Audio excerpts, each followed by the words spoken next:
working with the student writer with a wide variety of skill sets can be very challenging. And working with the English language learner can often introduce a whole new set of concerns. The purpose of this video is to identify some of these concerns and introduce strategies that tutors can use to help this diverse group of student writers, the English language learner.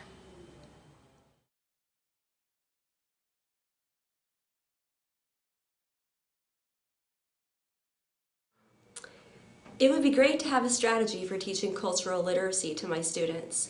Many of the readings we do in class assume that students have a prior knowledge of certain parts of American history or American culture, and I find myself often having to fill in blanks during class, or more importantly, not knowing when I should be filling in blanks. So my question is, how can I know what my students don't know? I'm interested in learning how to teach students about cultural awareness and cultural diversity in situations with both English language learners and native speakers of English. We find in the English department that often our ESL students' ability to comprehend written English is running ahead of their ability to articulate on the page. And we want some helpful strategies to help us evaluate what to do in the situations where conceptual learning is running ahead of the ability to write on the page.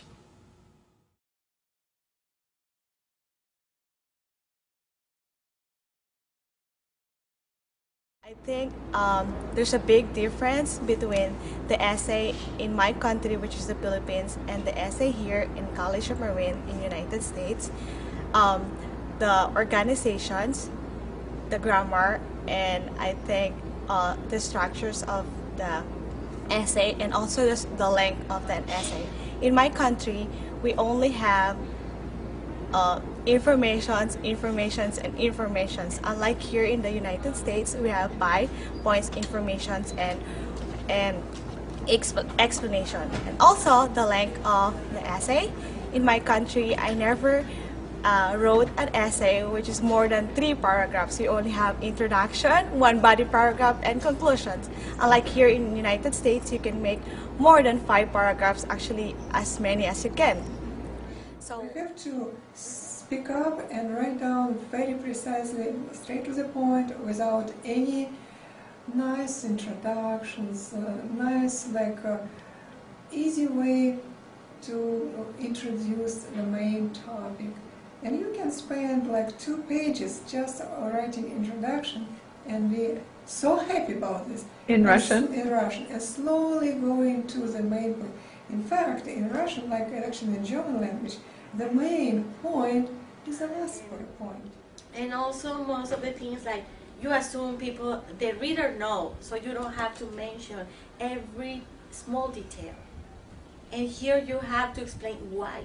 Why? But why you say that? Oh, because this is it. In my culture, I don't have to do it because the reader knows about it already. So.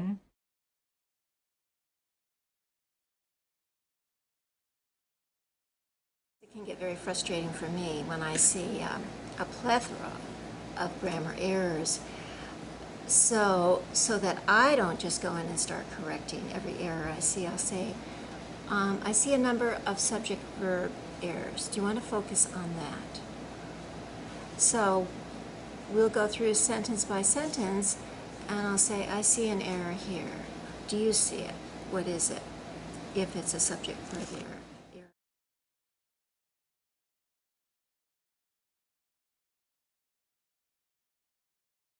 One of the biggest issues that I see in here is your verb tense issues. Is sometimes the difficulty in going between present tense and past tense. Yeah. And when you move between the 2 of them, sometimes you get a little bit confused on here. And so what I did on your paper was I made just a couple of, underlined a few places where you've got some verb tense problems. And so I'd like to go over those with you. Okay? Okay. All right. Can you read the sentence from here? From here? Yeah. But I am unlike a few of my friends because I did make a right decision to go to college after I finished high school in 2011. Let's take a look at the things that I marked here. I just did 3. Okay. Do you want to read this sentence out loud for me? Okay. He describes dreams as important moments in our lives and also the way how they influence us. Okay. Does there anything in this section here, the way how they influence us, that sounds? Well, it sounds good to me. It sounds good to you. Okay.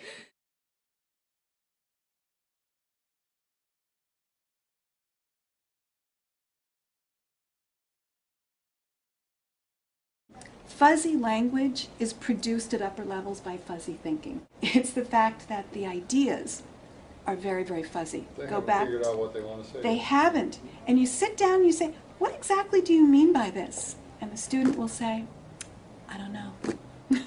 No wonder it's not clear. Well, there's as many So a lot of times it's differences working as through there that. are students and teachers. Right. I think we're pretty good sometimes at judging, is it a deep structure, meaning issue? Is it a surface structure, grammar issue? What happens if they tell you just to fix it with grammar? Do you have any techniques for, that's one of the... Sometimes I have them read it to me. I go, you know what?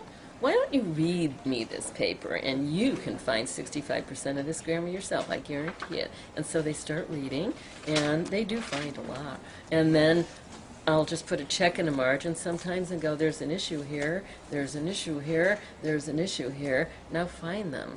You know, often it's the same issue in every sentence. It's a subject-verb agreement problem, but whatever, you know, I mean, so having them read it can be valuable depending on the student.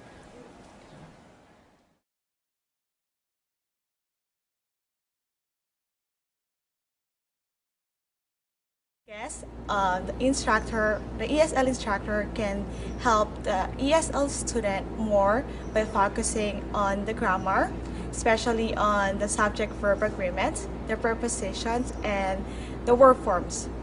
Actually, I like the strategy of one of my instructor doing. What she did is she's underlining the wrong grammars and giving chance to the students by editing or correcting their own mistakes. That's it. Thank you.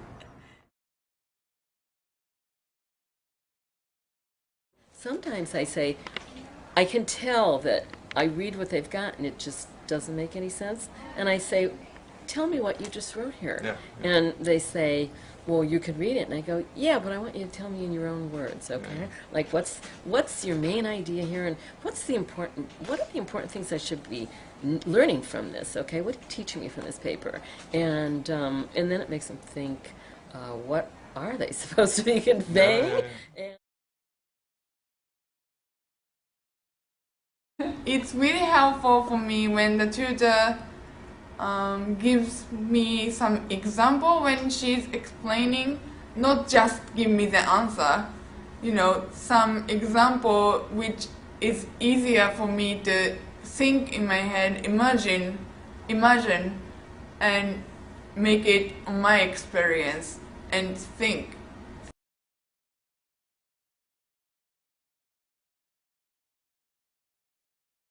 When I try to use more sophisticated words, sometimes I don't choose the right one. And it's when I look for help. We hope that after hearing some perspectives from English language learners here at the College of Marin, and by seeing some strategies that instructors use with their own students, that some of your questions have been answered and that you'll try to use some of these strategies with your own students to help guide in their own writing at College of Marin.